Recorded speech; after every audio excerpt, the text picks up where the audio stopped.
Peaaegu aasta aega istus Nvidia mugavalt ülemaailmsete turuedetabelite tipus tänu oma tehisintellekti kiipidele, mis annavad jõudu kõigele alates ChatGPT-st kuni arenenud andmekeskusteni. Kuid nüüd on Apple taas esikohale tõusnud, turuväärtusega umbes $4,88 triljonit.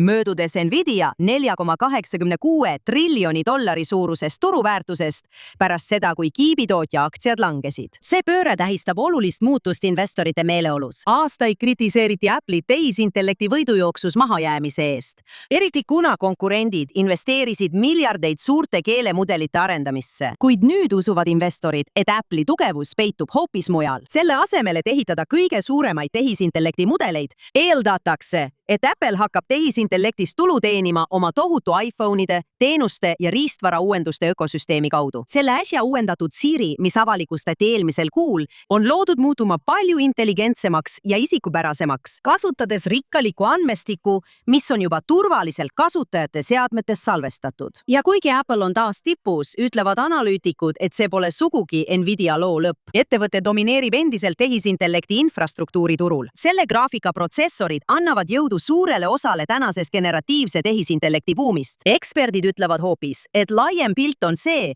et tehisintellekti investeerimisbuum laieneb. Mälukiipide tootjad nagu Micron ja Lõuna-Korea SK Hynix tõmbavad samuti ligi miljardeid, kuna investorid vaatavad kaugemale traditsioonilistest tehnoloogiahiidudest. Tehisintellekti võidujooks ei aeglustu, see lihtsalt siseneb uude faasi. Investorid jagavad oma panuseid erinevate ettevõtete vahel, keda nad usuvad määravat järgmise põlvkonna tehisintellekti.